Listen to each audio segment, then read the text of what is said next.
So we'll go ahead and get started. Like I said, today we're going to cover rental arbitrage. I'm going to give you guys some statistics on a national basis, so we can kind of look at what the strategy is doing in other states and kind of across the nation. So this is REI USA BNB Investing. We meet the first Tuesday of every month, and we are focused on everything having to do with short-term rentals and Airbnbs from an investment standpoint.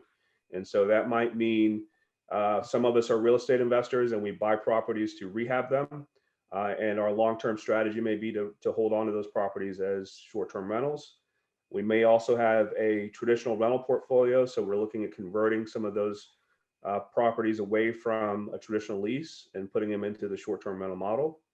Then we have others that are focused on rental arbitrage, like we're going to cover today, which is a strategy that allows you to basically take control of a property by putting it into a master lease and for the purpose of doing short-term rentals. And the arbitrage spread that you can make as a profit is kind of very compelling compared to if you were doing the old Burr method of just traditional rentals. And so it's pretty compelling as far as the numbers go. And then the last strategy, some of us are doing co-hosting and or management.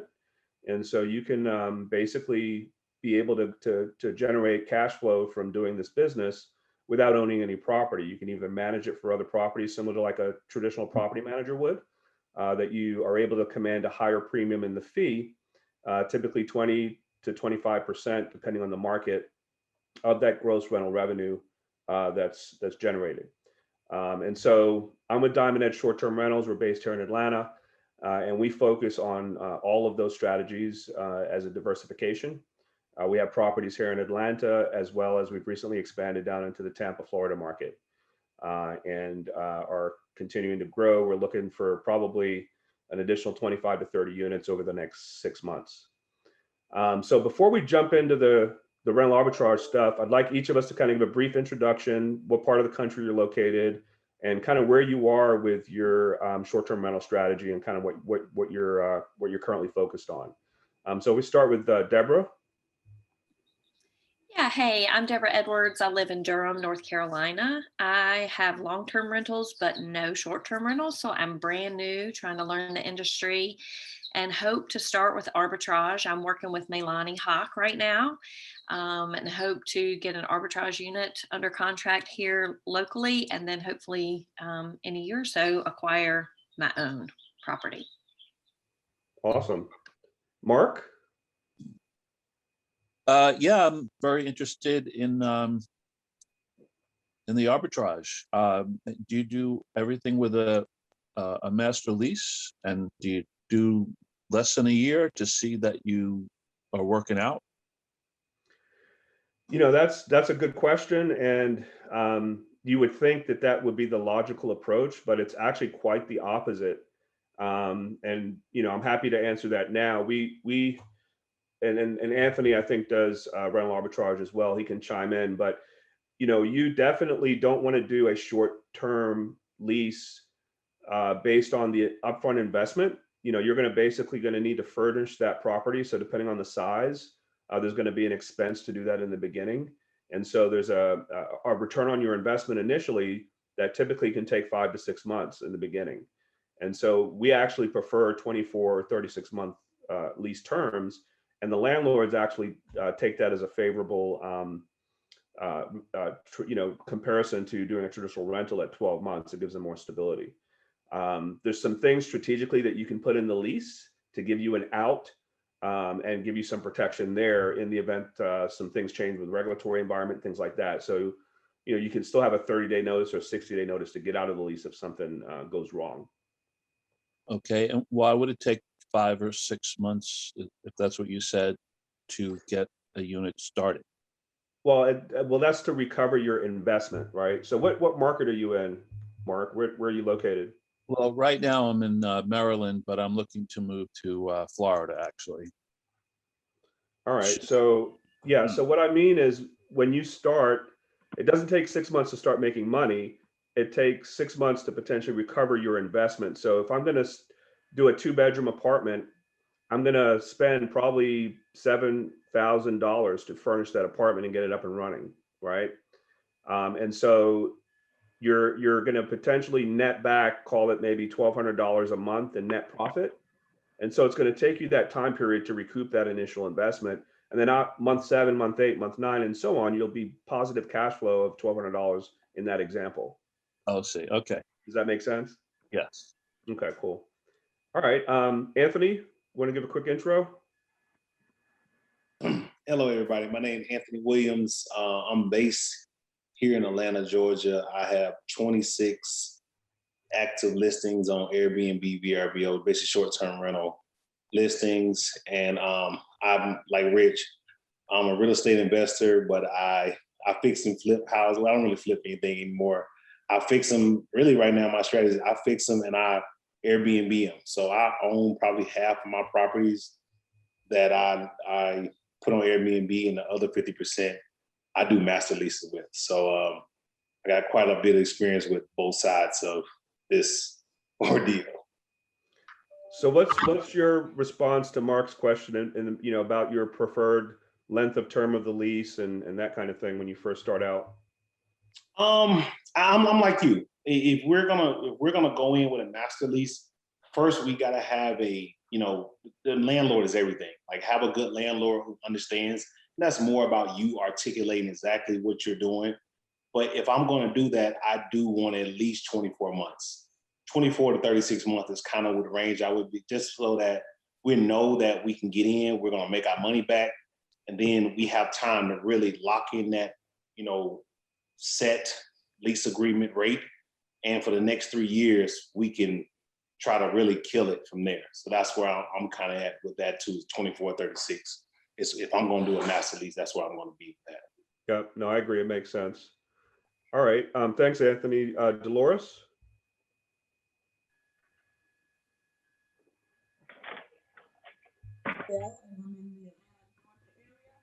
And also working in Warner Robins and just new to the arbitrage. So Dolores, can you talk up a little bit? Speak up into the microphone. We can't hardly hear you. Can you hear me now? Yeah, that's perfect. Go ahead. Yes, I'm in the Atlanta, Georgia area in Warner Robins and working with short-term arbitrage leasing and just trying to scale my business up from there. Awesome. Great. So how many units do you have now? But trying to scale up. I'm sorry, it chopped out again. One more time.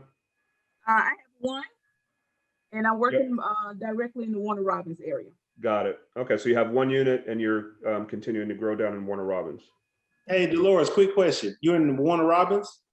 I'm in the Atlanta area, but my arbitrage, I'm working in Warner Robins. Okay, I got a unit in Warner Robins too. Okay, and your name is who? I can't hear you. Your name? I don't know what she said. Are you What's on your speak- name? Okay. Okay. His name is Anthony Williams. Anthony Williams. That's the other thing too, guys, while I'm thinking about it, in the chat box, just put your contact info, whatever you prefer, just your name and email and or cell, just so we can kind of keep in touch with everybody. So that way, just like Anthony said, he has one in Warner Robins. It's very, Anthony and I all the time, if we have overflow, I reach out to him and he reaches out to me. If we have guests that need a place to stay, we can kind of share that in that additional, in those additional options. So it's always good to kind of exchange information so we know who's in what area. So Debbie, welcome. Hey, Rich, how are you? Great. How are you doing? Doing good.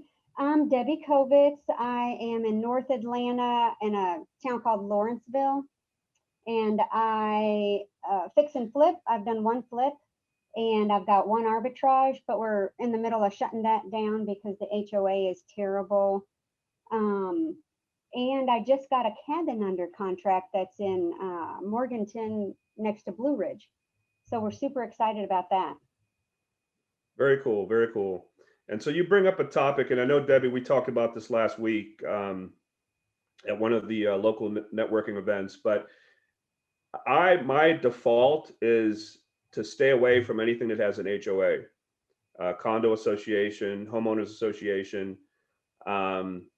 It's just typically, if they don't currently have it addressed in their bylaws, at some point in time, they will, and it's just an unnecessary risk. There's plenty of other properties out there that you can go after that don't have owners associations. So I know Debbie is unfortunately kind of going through a little bit of a fight there with the rental that she has because of that. And I've learned the hard way as well. One of our first units, we were there for a good 8 or 9 months. Everything was great. It was a condo right across the street from City Winery in Ponce City Market. And month 9, we get a letter from the HOA saying that, we can no longer do short-term rentals. There's going to be a fine of X amount of dollars per day if the listing is still up. And so it's just really not worth having that as a potential risk out there. Anthony, you have any thoughts on that? Yes, I'm just like you. Anything with an HOA, I don't do.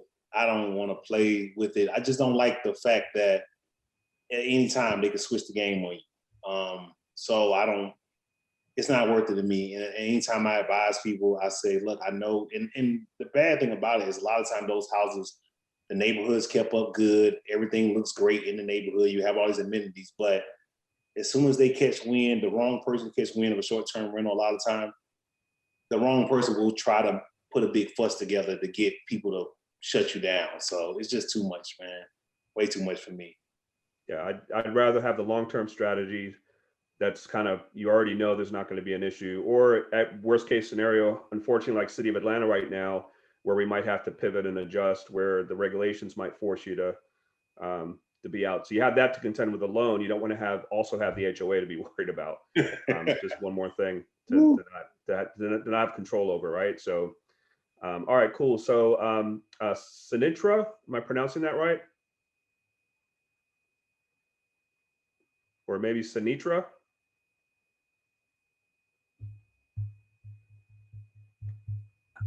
Can you hear me? I'm sorry, I was muted. Oh yeah, good. We can hear you now. Yes, How you doing? I'm doing well. Thank you for asking. And how are you? Wonderful. Awesome. Well, I'm a newbie at this stuff and I'm getting more education from all of you guys, period. So I don't have anything. What market are you in? What part of town are you in? Actually, I'm in Hawaii. Oh, very nice. Yes. Are you looking to start this there? No, I'm coming to the mainland. This is where a lot of stuff is going on more than here. It's a lot of and I want to specialize in short sales. Okay, very cool. Yeah, and I've been to Maui, but I know that there's some certain restrictions in certain areas in Hawaii for short-term rentals. So you kind of have to see what the climate looks like in terms of before you start investing. Okay. But welcome. Thank you. All right, so we got I think that's everybody.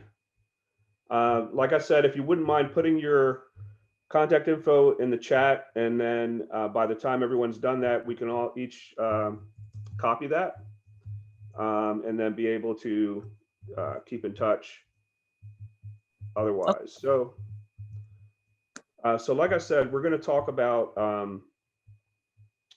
rental arbitrage, and I'm just going to go through a couple of slides and cover some information. Feel free to stop me along the way if there's any questions that come up, so that we can kind of chat about it along the way instead of doing questions at the end.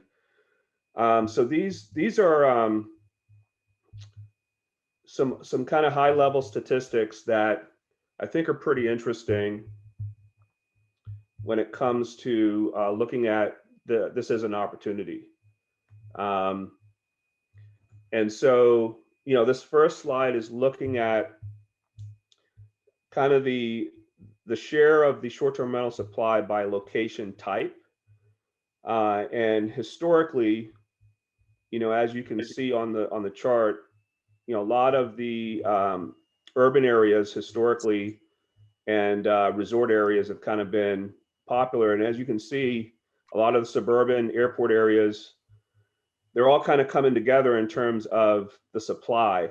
There's been increased supply across the board on where you can actually do this in terms of the ability to do a short-term rental. It's no longer limited to the kind of the vacation resort areas.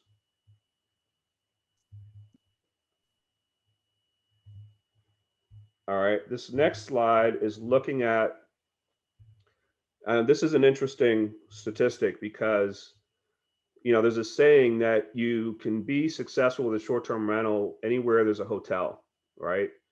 And so this is looking at the percent of short-term rental properties located more than a certain distance from the closest hotel. And as you can see, 65% of them are within a mile of a hotel. And so I think this is helpful when you're looking at, you know, you're doing your market analysis, you're looking strategically at where that property is located. It's usually a pretty sure bet. Obviously, the hotels have already done their research as well. But that's kind of a good kind of barometer check on whether or not it's a successful thing to do in that area. Let's see here.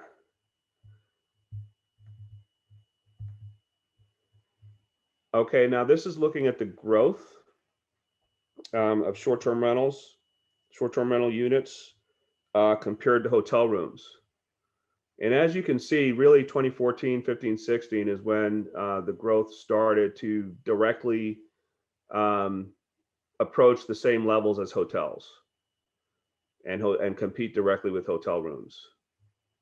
You know, so I think that's an obvious result. Same thing with the supply, right? So you've got,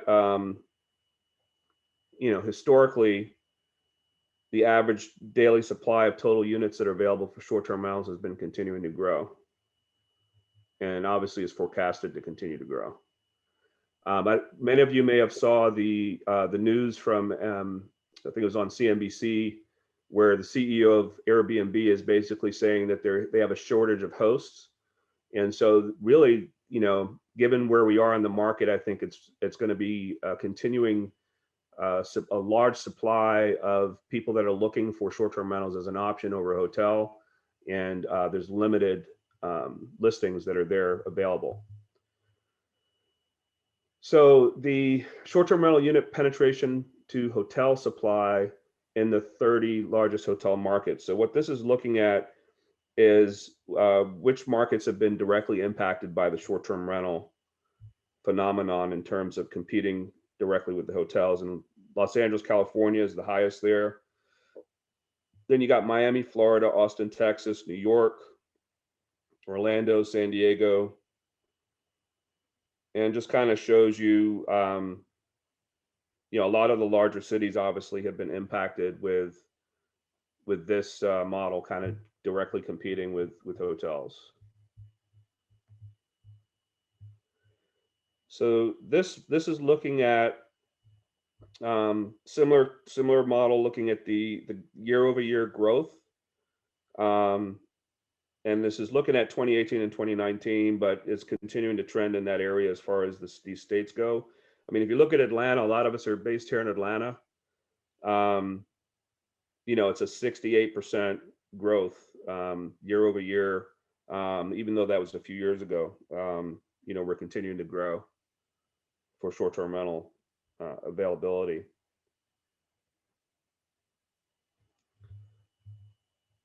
Again, when you're looking strategically, you know, this is looking at how the supply breaks out by a house versus an apartment or a condo. And it's, you know, 54% houses, 41% apartments or condos. And that's looking kind of across the board. There's still, you know, quite a lot of folks that are doing private room or shared room rentals. So they'll get a 5-bedroom house and rent out each individual room. There's 28% of those types of listings, where 67% are still entire homes or apartments. And some people strategically do that strategy all on its own and do quite well, because they're basically catering to a lot of the kind of the transient or you know, longer term folks that need temporary housing. You know, but the trend here still, I think, is the entire property. You know, one of the other things that's interesting is I have a question, Richard. Yep. So The renting out that, like if you have a 5-bedroom, unit and you're renting them out individually, like I guess it's like the hostel type rental. Mm-hmm. Are there any special considerations considering, when you're obviously you're looking at investing in a unit, one of the things you're looking at is security of the neighborhood and that sort of thing, because you want, the renters to have a good experience. Would there be additional considerations if you consider doing that individual, renting by room? I'm just curious. It's not something I'm interested in, so we don't have to spend a lot of time on it. It's just that when you mentioned that, I thought, that seems like it might be an additional risk that you might be taking on. Yeah, I think you're right on about that. I know that, so what market are you in, Melody? A Decatur and DeKalb County, and actually look at East Point as well, that west. Got it. Okay. Yeah. So, I mean, you're absolutely right. There is an additional, it's a slightly different thing because you've got personalities to contend with, you've got shared areas, you've got potential risks that way. And so I personally have kind of shied away from that model, but there are other folks that have done quite well. And it's just a matter I of. apologize. I think you went in and out on my connection. Okay. Can you hear me now? Can everybody hear me? Yes, I can. Okay. All right. Melody, can you hear me now? Yes, I think it's my connection because it's a downpour happening in Decatur right now that my connection is a little unstable. So my apologies. I got you. You're going in and out. No, I was going to say that, it is definitely some additional things that you have to do strategically if you want to focus on that type of a model. The doors have their own locks? Yes, correct. So you'd have to outfit each door with their own lock. When people are booking, it's got to be crystal clear to them that the kitchen and bathrooms are potentially shared or common space. And in some cases, obviously the master bedroom or a bedroom with the ensuite you can have it all be in one and be private. But, you have to, when you set up the listing, all that's got to be crystal clear so that everybody's on board. But apparently there's a lot of people that like to travel that way, that understand that going in, and have the expectation of being private in their room when they're locked and have the shared space. So, if you do the math and strategically, it looks like a potential model to go after. You just have to kind of account for those additional things. And I've personally kind of stayed away from that type of a model. There's a local group here in town in Atlanta that's I think they've expanded across in other states as well, called Pad Split. And that's kind of their focus and their model specifically to do that. And it's actually pretty interesting because they'll take a 5-bedroom home and convert it into 7 bedrooms by taking the living room area and putting a wall up. Wow. And so now you have a common kitchen, you have common bathrooms, but you've got 7 bedrooms in a 5-bedroom home that now you can charge, whatever your weekly rate is per room. And it's typically longer stays. It's not as short as we would do with Airbnbs. It's probably 2, 3, 4 months at a time. So that's a kind of another model that you potentially can go after. I mean, I've looked at it in the past when we've had properties that have fit that type of criteria, just as a comparison. But like Melody is pointing out, it comes with additional challenges that you have to address as well. Anthony, have you had any experience with that? I personally don't do that model, but I work closely with a guy that he does kind of specialize in that. And it's an interesting model. It's not as lucrative if you have a big house, but it's a much more passive way to run a short-term, semi-short-term, long-term deal. Just because, especially if you get into a situation where jurisdiction changes on you, and now you go from running 1 or 2 night rentals to you got to run 30 nights, that particular model works well where if you have a bigger house, okay, I'm still in this lease and you can't get out or whatever, right? Or it still is a way to make money. Let's break this house down. Let's, we got 5 bedrooms here. Let's get 5 bedrooms. Like you said, Rich, was a great idea. I think Pat Split did well with that. is split the bedrooms. Now we got 7 bedrooms. Let's outfit them all. And now it's pretty easy to charge 30 days now because we got 7 bedrooms. And the people that's come in now, and it's a lot less passive, a lot less turnover. You pretty much book these people for 3 months and you don't have to worry about it. With us, you know, I have people coming in for one night all the time. And then I got a new cleaning, new linens, do this, do that. It's a whole deal. Yeah, we get paid a lot more money, but it's a lot more passive deal. So if you get the right property, like it's a property on my board now that's like 8 or 9 bedrooms and it's small, so it doesn't work well for my model. But he's trying to sell me along that just the mortgage, the rent is too high for what he's seeing for me to want to take it on. But it's a very interesting model if you ever get caught in a jurisdiction that switches on you, or if you say, hey, look, I want to test out short-term rental, but I don't really want to, I don't have all the team and the infrastructure to go hard at it. This may be a way, 3-month booking for this room or space and 4 months for this. And then you pretty much got almost like a little quad or, you know, octoplex or whatever you want to call it. You got a little baby apartment in this house. So it could work. You know, I wouldn't say no to it in the right situation.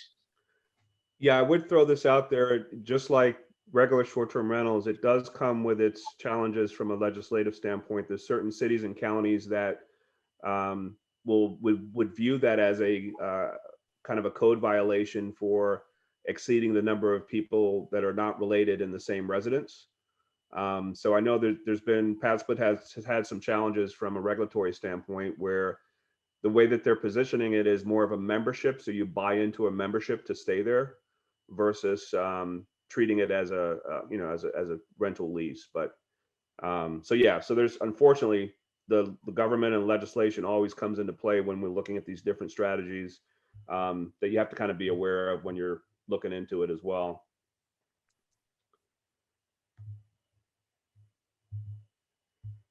All right, so again, this is just another slice of the information in terms of the demonstrating kind of the number of hotel room supply. And this is like pre-COVID, right? So it gives you statistically kind of where we were state by state based on the number of short-term rental units compared to the number of hotel rooms that are available. And, you know, you're looking at the US total, it's 5.3 million hotel rooms. And you got, you know, about 10% of that, 500,000 short-term rental units. And so it's really only 10% of the entire market has been shifting away from hotels to short-term rentals. So that's going to be an interesting statistic to look at year over year going forward, because, and that's why, you know, I tell people I really see this model as in its beginning stages. And, you know, that's a good demonstration of it in terms of the activity for travel and for hotels that have been out there historically, that, you know, the short-term rentals are going to be kind of a more feasible option for folks.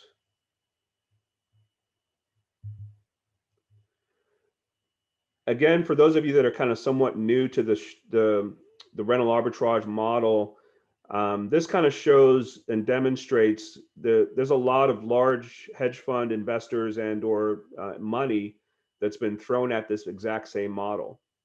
And this is a list of a couple of players that are doing this on a much larger scale. So Stay Alfred, for example, Sonder, The Guild, Lyric. And so these are branded, you know, mini hotels that are going in and basically taking over multiple units. Sonder, for example, and again, this is pre-COVID, so I'm pretty sure there's been some loss of units here, but Sonder is probably the largest player. They at one point they had 4,500 bookable units in 28 different markets. And so what they would typically do is go into a 300 unit or 200 unit development and take out master leases on a large, you know, maybe a third of those. So maybe 80 units would be converted to short-term rentals in particular. And so they go to these different markets and deal with some of these larger developments and set up these units on a larger scale, specifically for short-term rentals.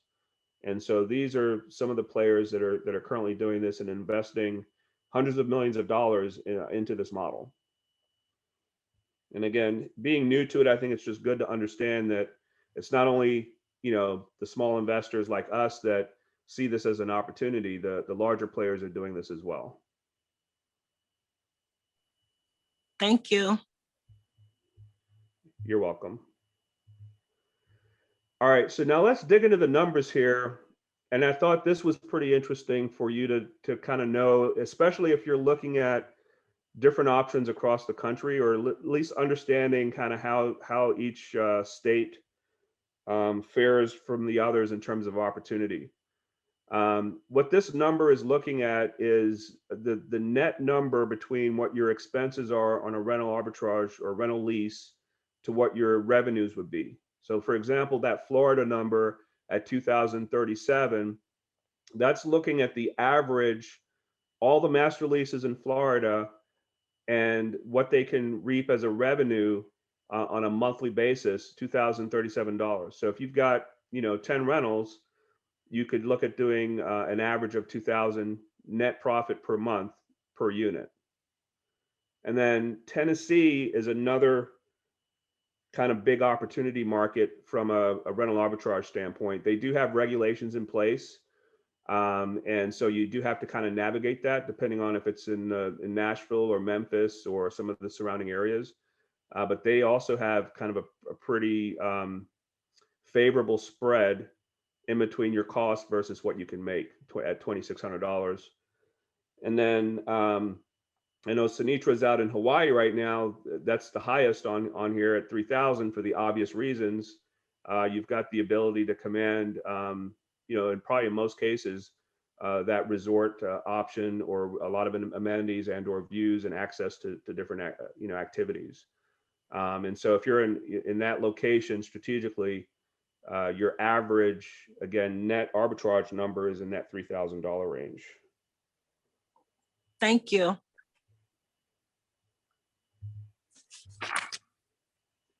Then this slide is looking at the number of counties in each state as far as opportunity goes.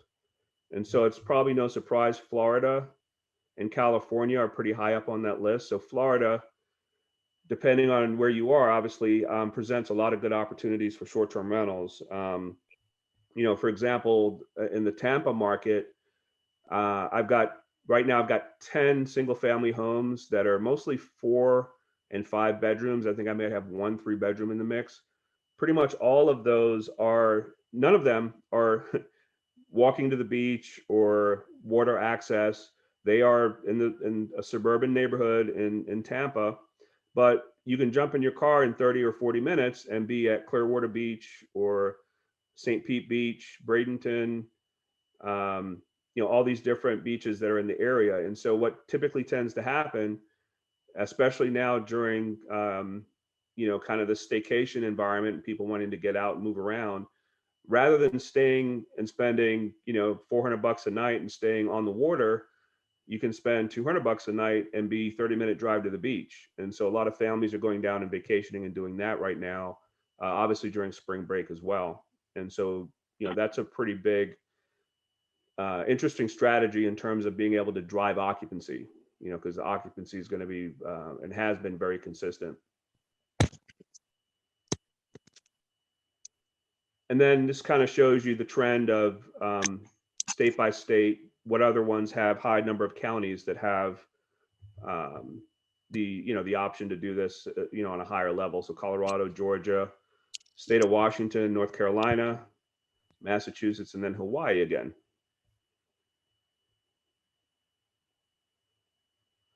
And then just to do a deep dive, since most of us are here in Georgia, Chatham County is one of the highest counties in Georgia that give you the highest spread. Second is White County. And so Chatham County obviously is near, is pretty much Savannah's there. And so you've got a lot of activities that draw people to that area. The city of Savannah is highly regulated for short-term rentals, but I think a lot of the outskirt areas are opportunistic for that $1,900 arbitrage differential. And then White County you know, I think you're up in the mountains. I think Deborah mentioned Blue Ridge. You know, so all those mountain properties are in White County, present a good opportunity for this rental arbitrage model. Most of us, or a lot of us, are looking at, you know, Atlanta Metro. They're looking in city areas. So, you know, this opportunity is good to look at for those kind of mountain properties as well as an option. Hey, Rich, I have a question. When they say arbitrage differential, what does that really mean? So, good question. So, if I take a 2-bedroom condo in Ponce City Market, and my rental amount on a 12-month lease is $1,500. So I'll do my 36-month lease at $1,500 a month. I'm still going to have utilities, internet, potentially gas. And so let's, just to make the numbers easy, let's say my insurance as well. All my expenses are about $500 a month. So now I'm at $2,000 as far as my monthly expense on that 2-bedroom. Now, in that area, I can command on a 2-bedroom, again, to try to keep the numbers easy, about $150 a night. And so as you can see, after 15 nights, I'm kind of at a break even, right? Or a little bit higher than that. And then if my average occupancy, again, to keep the numbers easy, at 150 per night, and if I'm averaging an 85 occupancy, my gross rental revenue is around $3,800. Okay, so my net arbitrage differential would be the difference between the $3,800 and my $2,000 in cost, for a rental arbitrage differential of $1,800. Does that make sense? Yes, that does. I was trying to connect arbitrage versus if you own the property. So yeah, that makes total sense. Right. And so, I mean, you'd have similar math if you owned the property, right? It would just be your mortgage payment or whatever your debt service was. So that, you know, it'd be a similar analysis. But this is specifically talking to doing a master lease and what your potential, basically your net monthly gain can be on it. So Anthony, I know that you've recently expanded into Kentucky. Mm-hmm. What does that market look like?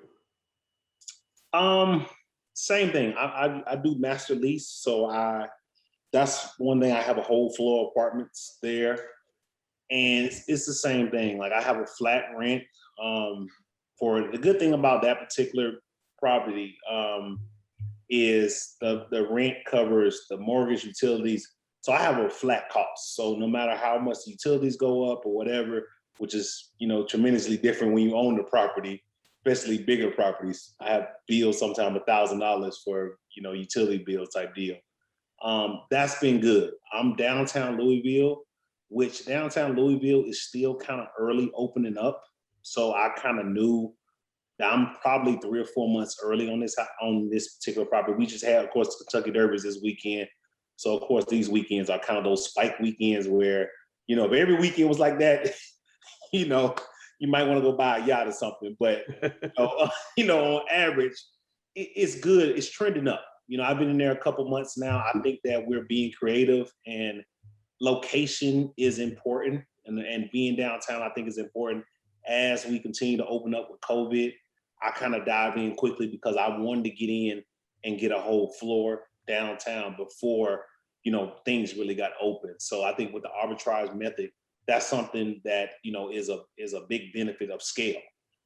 It'd be hard to buy 10 condos all at one time, but if you go in and you can talk and you can show proof of your concept, I was able to take out a whole floor in an apartment complex because of the rental arbitrage method. And I think that it will be good. It's not the numbers I want to see now, but I knew coming in, this was a 3 to 4 month play. As the city continues to open, we should be positioned to be sitting pretty good there. So even with a recently open market, what were you able to command as a multiple over market rent there for the Derby? I probably, in that weekend, I made the rent fall 10 units just in a weekend. Just in the weekend, nice. Weekend. And I mean, you know how I price aggressively. Yeah. No, that's good stuff. So I was able to do the rent in just the weekend. So everything else I made through the month was sheer profit. That's why I said every weekend was every weekend. We need a yacht, and then we're gonna Airbnb the yacht after that. Everything's rent, man. Well, you're doing Turo as well, aren't you? We are starting to go Turo, and we're being creative. We're like, I'm very much, these, the younger people have kind of, this shared economy is interesting now. Like, I'm like just trying to be creative with anything that, all the luxuries of life that we want, we can get them. But a lot of times when you get a lot of luxury stuff, you get it, but 90% of the time you don't really use it. Right. So why not 30, 40% of the time, let somebody else use it and they can pay for it and you still can have it whenever you want to. So I'm really diving into being creative in the shared economy, and I can buy whatever I want, and then when I'm not using it, hey, somebody else pay for it, and then we make some money. So I want to be creative with that. But yeah, Turo and high-end cars. I deal with a lot of celebrity people want to come in with these big houses. They're renting these cars anyway. So I'm like, look, if they're spending $1,000 on a Corvette, why don't I just buy a couple Corvettes, and then I can drive the Corvette when I want to, and when they want it and they got a check, they can have it. I like it. Very simple like that. I'm not sentimental about, we got to understand that all this stuff is just material stuff. It's luxury life, but don't get sentimental. It's property. It's all it is, property, and anything can be arbitraged. It's not just we're specialized in these houses, but literally you got to think you could have Rolex watches, and people have been doing that for years under the scope. And you have a Rolex, I have a couple of them, they sit in the case. Why not rent it out? Somebody want to do a stupid video and they want to spend $500 to rent it out. Sure, you can have it. I don't care as long as you bring it back. Right. I'm simple like that. No, I'm totally with you. Debbie, you had a question, you had your hand up. I do. Can you guys explain a master lease? And would you do a master lease with just apartments, or would you do it with a regular house arbitrage? And what's the difference between that and just a regular lease? Yeah. So, and Anthony can add to this as well. I mean, it's when we say the word master lease, it's typically trying to accommodate handling multiple units, but it can also be just one unit. There's typically not much difference between whether it's apartment, condo, or a house. And just to put it in simple terms, you're basically taking a traditional lease and adding some special stipulations to it. That number one, the landlord/owner understands and agrees that you are renting the property for the purposes of doing short-term rentals, and that you're going to be hosting guests at that property. Item number two, the landlord/owner gives you authority to change the locks, put on electronic locks, and be able to provide that to guests that come and go. You also want to typically add a stipulation that gives you an out. I kind of mentioned that with Mark earlier, where, for example, in Atlanta, I've got right now 6 different leases that are under a master lease, 6 different 1-bedroom apartments, condos in a building, where I have a 30-day out if the city of Atlanta decides to regulate multiple units or disallow short-term rentals in the city of Atlanta. I have a 30-day notice out of that lease. And so you want to have that built into the special stipulations. So not to overcomplicate things, you're going to have, and there's a few other things you can add as well, but you can use whatever lease that landlord owner likes using, and then just add those special stipulations. The obvious, most important one is that it's not a secret. You're not trying to, hide this from the owner. This is something that you do as a business, and they understand that up front, and they agree to it. And there's a lot of different, selling points as to why a landlord would prefer to do it this way anyway, just because of the property being in much better shape. It's professionally inspected in between each guest stay. We're going to take care of a lot of those lower level maintenance issues. I'm not going to wait a week for him to come out and change the filter on the AC. I'd rather have my handyman do it within a few hours, for example. So there's benefits that come along with it as well. And so when we talk about master lease, that's typically, it's not anything more different than a regular lease. We're just adding this additional language so that we can be crystal clear on what we're doing. Anthony, anything to add there? No, I think you said everything. I think that's what you're saying is correct. It's just selling that master lease. You really got to understand the master lease, but it's the same thing. Like you're saying, we just have the ability to sublease it, and we need to be transparent that we are running a business, and there will be multiple different people in this property. Sometimes for a day, sometimes for 6 months. Depending on what deal come across our table. But we are the best tenants on the market without a doubt. Nobody's going to take care of your house. Like we have to take care of your house by business, because these people coming in, they're paying a lot of money, and sometimes they're a little well, not sometimes, a lot of times they are annoying as far as how much they will go through and criticize your house. Oh, a latch is broken or whatever. So we have to make sure, especially visibly, everything on that house is in great condition, because we bring in these clients. Sometimes they act like they're going to buy the house. They're so ridiculous. But for the most part, they're pretty good, but we have to make sure that house is taken care of. So it's not easy to sell a person, but if you get a reasonable landlord and you give them pros and cons, we're not going to be, it could be kids, but if the kids are coming marking up the walls, my team's going to come in and fix it. We have to fix it before the next person comes in. Crayon on the wall won't work. So I think that's the most important things when you talk about selling it. Yeah, one last point there, which is in this environment, a lot of landlords are not getting paid rent right now because of the moratoriums during COVID, and people are struggling with employment and not paying the rent, and so that's another kind of immediate positive point when it comes to presenting them with this opportunity. Hey, one more question on that. Yep. Do you put your company name on the master lease or your personal name? Company name, LLC. Never use your personal name if you can avoid it. Okay. May I ask a question? Yeah, sure. Go ahead. Are you guys licensed? Licensed in which way? As a real estate agent? Yes. In most states, to do rental arbitrage, there's no requirement for real estate license to be done. Okay. Thank you. I have a question. How do you deal with somebody that doesn't want to check out? Is that like theft of services or trespassing? There's no other issues? Yeah, I mean, it's a good question. Just to put it in perspective, when we are having folks stay in the properties, it's not a lease agreement with that guest. It's basically they are a guest in our property. There are rules that have to be followed during their stay. And if any of those rules are violated, we have the right to remove them from the property immediately. And both Anthony and I have had to do that on occasion. Not as often as you would think. I mean, I've hosted probably over 5,000 guests over the last 4 years, and we've probably had to remove somebody like that on 2 different occasions. And so statistically, it wasn't because someone was trying to squat and not pay and stay there longer. It was because they were trying to throw a party or smoking inside the property and violated the house rules. Okay. And so it's very rare that you're going to have, and if they do, you hear these horror stories potentially of squatters or somebody that's just going to come stay there. You have to remove them.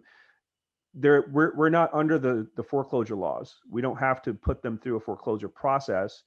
We just have to simply remove them. We utilize security services to do so that are armed. And if that doesn't work, we'll get the police to come out and remove them because they're trespassing, basically. Right. That's what I figured. Okay. Thank you. Mm-hmm. All right. Any other questions on arbitrage?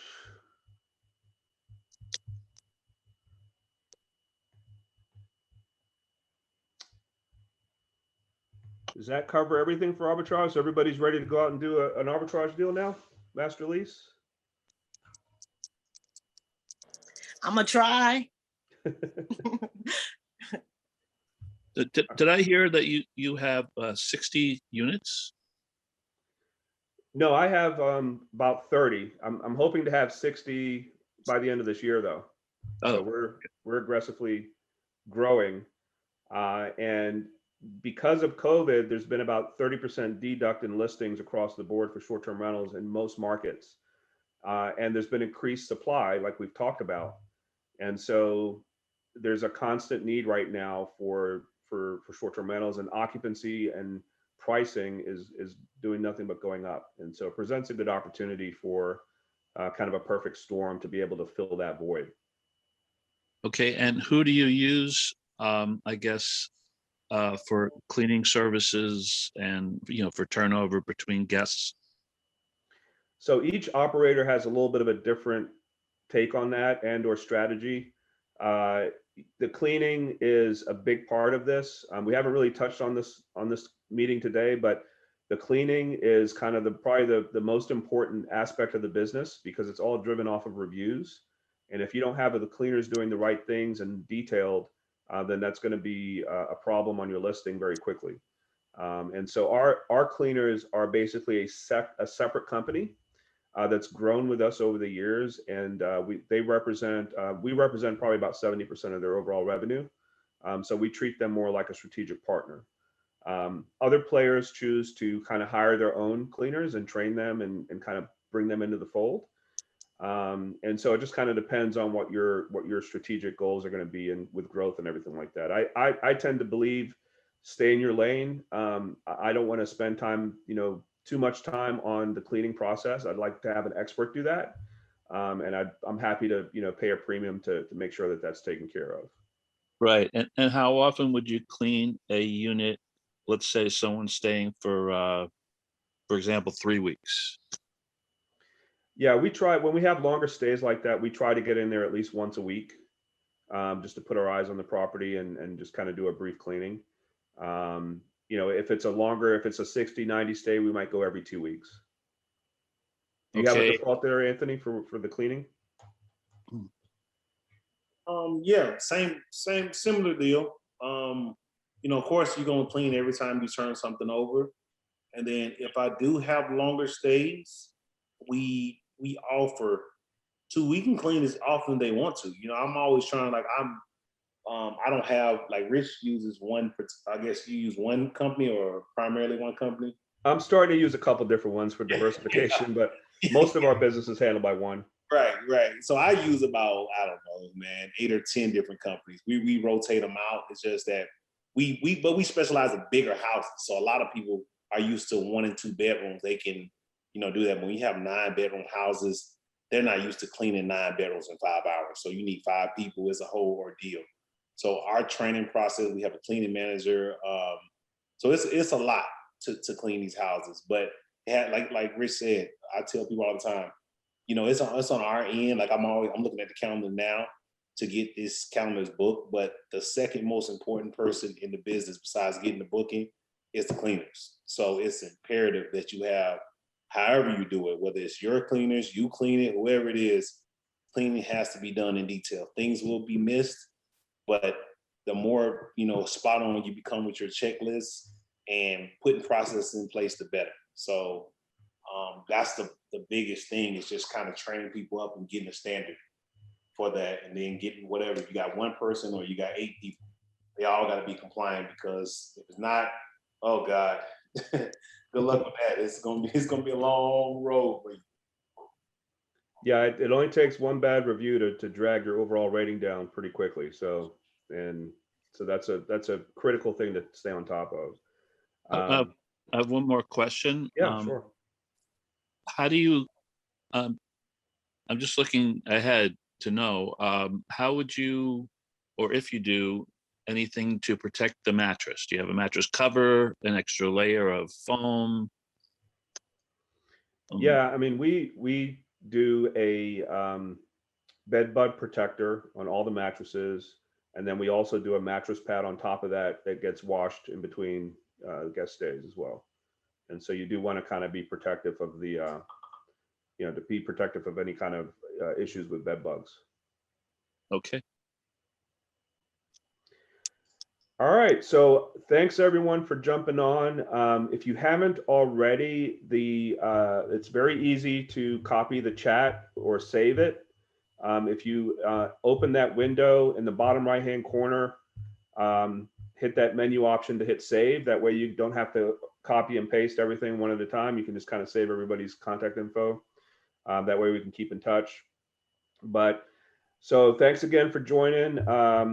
We will be back here again next Tuesday, first Tuesday of the month in June for the next meeting. And look forward to seeing everybody then. Thanks for jumping on. Thank you. Thank you. All right, take care. Thanks. Take care, Anthony. Take care, guys.